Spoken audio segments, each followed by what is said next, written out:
नमस्कार मित्रों, और मैं महाराज कुमार गुप्ता आप सभी का अपना यूट्यूब चैनल दक्ष म्यूजिक क्लासेस में मित्रों आपको स्वागत है। मित्रों, बिहार स्टेट फेज 3 या फिर बीपीएससी टीआरई 4.0 की मित्रों तैयारी करना चाहते हैं और म्यूजिक के क्षेत्र में मित्रों अपना भविष्य उज्जवल बनाना चाहते हैं तो साथियों, प्रतिदिन इस चैनल पर रात्रि 8 बजे म्यूजिक के क्लास लिए जाते हैं। अतः क्लास को प्रतिदिन आप जरूर ज्वाइन करें और बिना समय गंवाए हुए मित्रों आज के पहले प्रश्न पर बारीकी से केयर कीजिएगा। आज का पहला प्रश्न हमारा है, तानसेन की गायकी का नाम क्या है? अति महत्वपूर्ण प्रश्न साथियों, ध्यान दीजिएगा। तानसेन की गायकी का नाम क्या है?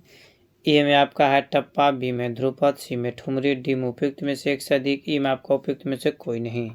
साथियों, फट से बताइए कि तानसेन की गायकी का नाम क्या है। तो 2 नंबर प्रश्न का आंसर मित्रों आप कमेंट्स में जरूर बताइए कि तानसेन की गायकी का नाम क्या है। तो साथियों, तानसेन की गायकी का नाम आपका है, इस प्रश्न का आंसर साथियों हो जाएगा ऑप्शन नंबर बी। बी कहने का मतलब है कि ध्रुपद आंसर हमारा क्या है, सही है। इस प्रकार मित्रों अगले प्रश्न पर ध्यान दीजिएगा। अगला प्रश्न हमारा है, संगीत चित्रकला तथा काय में निम्नलिखित में से, ठीक है, समान है। कला हो गया यहाँ पर, ठीक है साथियों। समान है लय, रंग, शब्द, उपयुक्त में से एक से अधिक, उपयुक्त में से कोई नहीं। मित्रों फट से बताइए कि इस प्रश्न का आंसर क्या होगा, क्योंकि साथियों अति महत्वपूर्ण प्रश्न हमारा है और सभी प्रश्न मित्रों एग्जाम्स के लिए तैयार किए गए हैं। तो बताते चलें, 3 नंबर प्रश्न का आंसर हमारा हो जाएगा ऑप्शन नंबर बी, रंग, ठीक है। इस प्रकार मित्रों अगले प्रश्न पर ध्यान दीजिएगा। अगला प्रश्न क्या हमारा कह रहा है उस पर क्लियर कीजिए। लक्षण गीत का क्या उद्देश्य है? फट से बताइए, लक्षण गीत का क्या उद्देश्य है? ए में आपका राग का परिचय कराना, बी में लोकगीत सिखाना, सी में आपका स्थाई की स्वरलिपि बताना, डी में उपयुक्त में से एक से अधिक, ई में मित्रों उपयुक्त में से कोई नहीं। साथियों बताइए कि लक्षण गीत का क्या उद्देश्य है।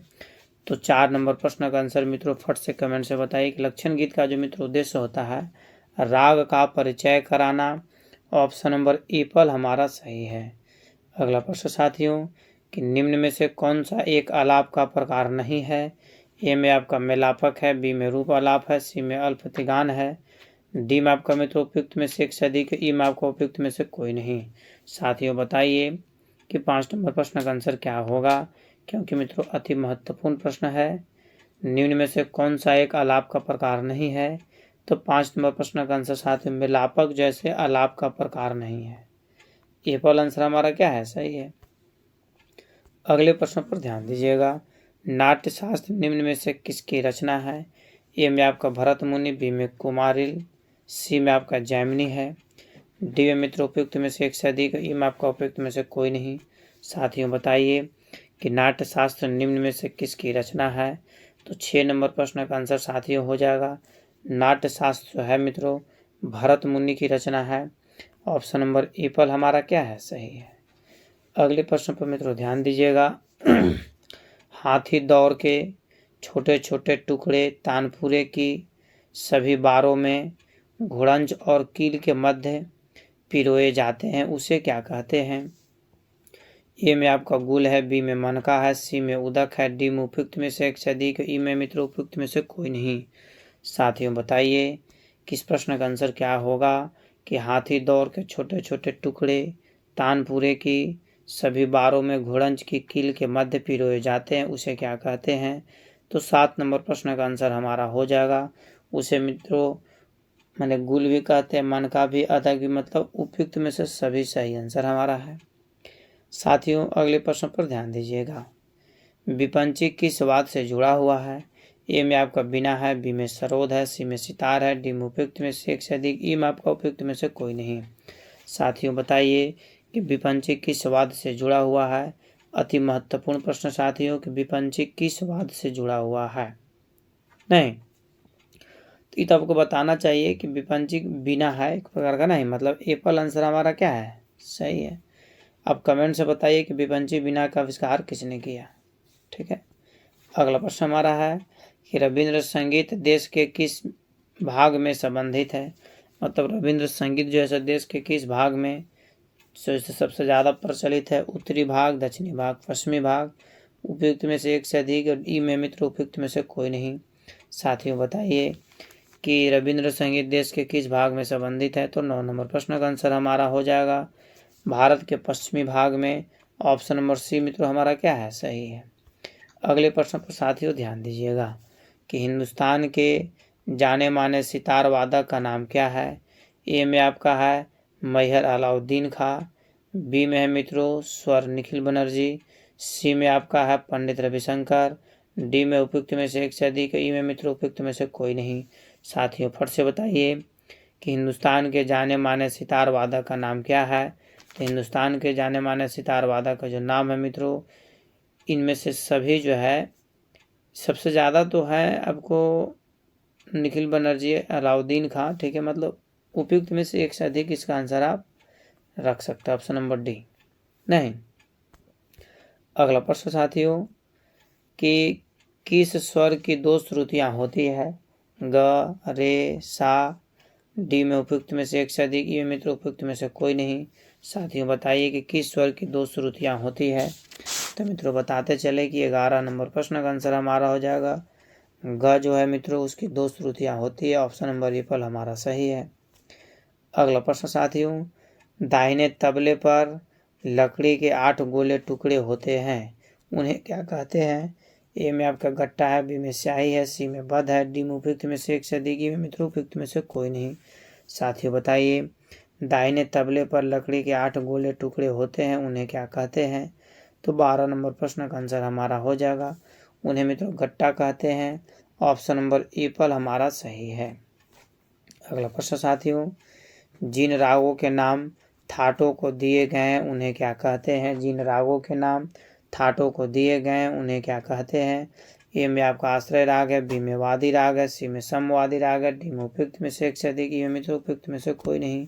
साथियों बताइए जिन रागों के नाम थाटों को दिए गए हैं उन्हें क्या कहते हैं? तो 13 नंबर प्रश्न का आंसर मित्रों हो जाएगा हमारा ऑप्शन नंबर एप्पल। एप्पल कहने का मतलब है कि आश्रय राग हमारा क्या है? सही है। अगला प्रश्न साथियों, कौन सा 2 स्वर किसी भी राग में एक साथ वर्जित नहीं होते हैं? कौन सा 2 स्वर किसी भी राग में एक साथ वर्जित नहीं होते हैं? प और ध, म और प, सा और प, डी में आपका उपयुक्त में से एक से अधिक, ई में उपयुक्त में से कोई नहीं। साथियों बताइए कौन सा 2 स्वर किसी भी राग में एक साथ वर्जित नहीं होते हैं? तो 14 नंबर प्रश्न का आंसर हमारा हो जाएगा ऑप्शन नंबर बी म और प नहीं। इस प्रकार साथियों अगले प्रश्न पर ध्यान दीजिएगा, बड़े गुलाम अली किस घराने के प्रतिनिधित्व करते थे? बड़े गुलाम अली किस घराने के प्रतिनिधित्व करते थे? ए में आपका आगरा है, बी में पटियाला है, सी में दिल्ली है, डी में उपयुक्त में से एक से अधिक, ई में आपका उपयुक्त में से कोई नहीं। साथियों फट से बताइए कि बड़े गुलाम अली किस घराने के प्रतिनिधित्व करते थे? तो 15 नंबर प्रश्न का आंसर हमारा हो जाएगा ऑप्शन नंबर एप्पल, आगरा घराना मित्रों क्या है? सही है। ठीक है। अगला प्रश्न साथियों, राग यमन के वादी संवादी स्वर को बताएं। राग यमन के वादी संवादी स्वर को बताएं। ए में आपका ग और नी है, बी में म और सा है, सी में सा और प है, डी में उपयुक्त में से एक से अधिक, ई में आपका उपयुक्त में से कोई नहीं। साथियों फट से बताइए राग यमन के वादी संवादी स्वर को बताइए। तो 16 नंबर प्रश्न का आंसर हमारा हो जाएगा ऑप्शन नंबर एप्पल, ग और नी मित्रों क्या है? सही है। ठीक है। अगले प्रश्न पर ध्यान दीजिएगा, हारमोनी डॉट डॉट डॉट पर आधारित होता है, मतलब हारमोनी किस पर आधारित होता है? ए में आपका कॉर्ड है, बी में छंद है, सी में सप्तक है, डी में उपयुक्त में से एक से अधिक, ई में आपका उपयुक्त में से कोई नहीं। साथियों बताइए कि हारमोनी किस पर आधारित है? तो 17 नंबर प्रश्न का आंसर हमारा हो जाएगा हारमोनी जो है मित्रों आपको कॉर्ड पर आधारित है, ऑप्शन नंबर ए पर हमारा क्या है? सही है। साथियों अगला प्रश्न हमारा है और बारीकी से अंतिम समय तक साथियों जरूर जुड़े रहें। ठीक है। लय कितने प्रकार के होते हैं? ए में आपका 2 है, बी में 5 है, सी में 3 है, डी में उपयुक्त में से एक से अधिक, ई में आपको उपयुक्त में से कोई नहीं। साथियों फट से बताइए कि लय कितने प्रकार के होते हैं? तो 18 नंबर प्रश्न का आंसर हमारा हो जाएगा लय के कुल प्रकार मित्रों 3 है, मतलब ऑप्शन नंबर सी हमारा क्या है? सही है। इनमें से लय के प्रकारों का नाम बताइए। ए में आपका है मध्य, तार और मंद्र, बी में मध्य, द्रुत और विलंबित, सी में मध्य, तार और विलंबित, डी में उपयुक्त में से एक से अधिक, ई में आपका उपयुक्त में से कोई नहीं। साथियों बहुत बार इस प्रश्न का आंसर बता चुके हैं। आप जरूर बताइए कि इनमें से लय प्रकार के नाम, मतलब इनमें से कौन जो ऑप्शन है जो तीनों लय है। तो 19 नंबर प्रश्न का आंसर हमारा हो जाएगा मध्य लय, द्रुत लय और विलंबित लय। तार सप्तक है नहीं तो हो ही जाता आंसर, मतलब ऑप्शन नंबर बी हमारा क्या है, सही है। अगला प्रश्न साथियों कि मूल स्वरों की कितनी संख्या है, फट से बताइए मूल स्वरों की कितनी संख्या है। ए में आपका 2 है, बी में 7 है, सी में 3 है, डी में उपयुक्त में से एक से अधिक, ई में आपका उपयुक्त में से कोई नहीं। साथियों फट से बताइए कि मूल स्वरों की संख्या कितनी है। तो 20 नंबर प्रश्न का आंसर हमारा हो जाएगा मूल स्वरों की संख्या मित्रों आपका 7 है। ऑप्शन नंबर बी हमारा क्या है, सही है। अगले प्रश्न पर मित्रों ध्यान दीजिएगा, मध्य सप्तक की ध्वनि का स्थान कौन सा है। ए में छाती है, बी में कंठ है, सी में हाथ है, डी में उपयुक्त में से एक से अधिक, ई में आपका उपयुक्त में से कोई नहीं।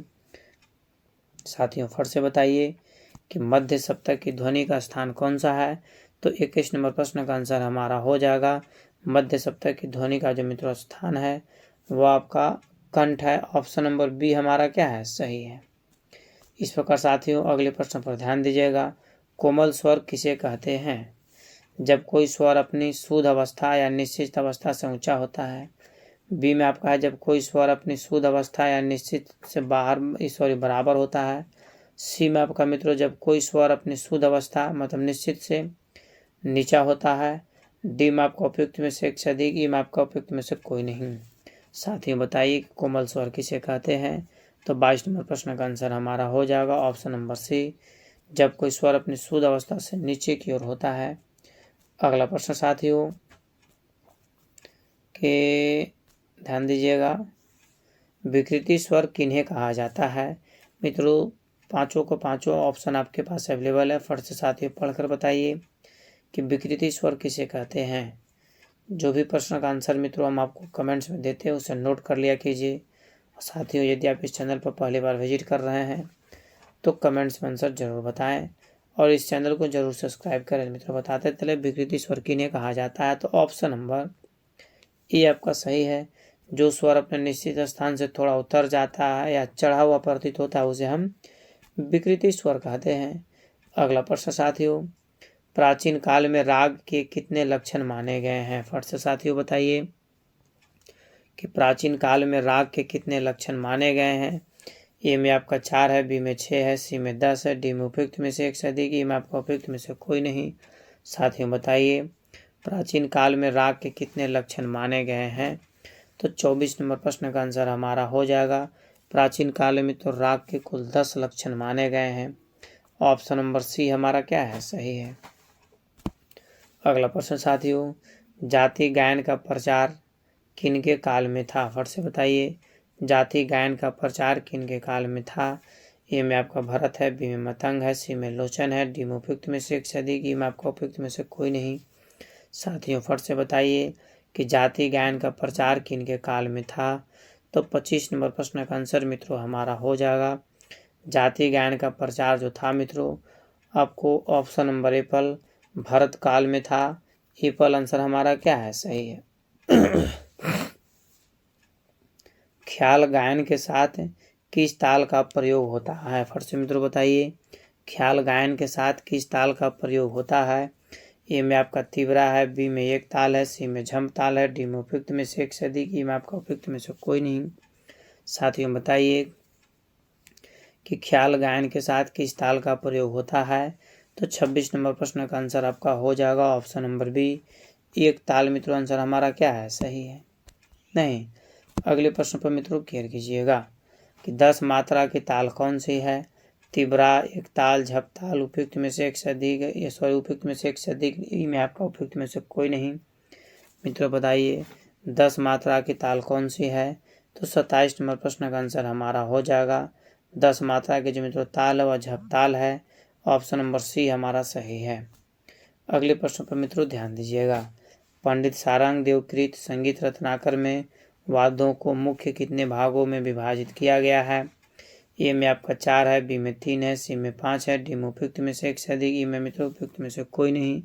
साथियों बताइए कि पंडित सारंग देव कृति संगीत रत्नाकर में वादों को कितने भागों में विभाजित किया गया है। मित्रों बताते चले कि 28 नंबर प्रश्न का आंसर हमारा हो जाएगा ऑप्शन नंबर एप्पल, मतलब 4 भाग में मित्रों विभाजित किया गया है।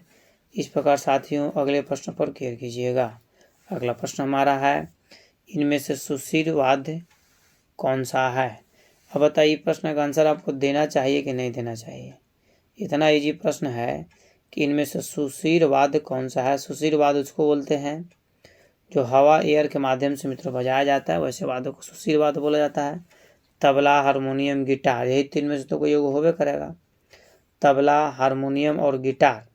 तो 29 नंबर प्रश्न का आंसर क्या हो जाएगा, हारमोनियम, एयर के माध्यम से बजता है, नहीं।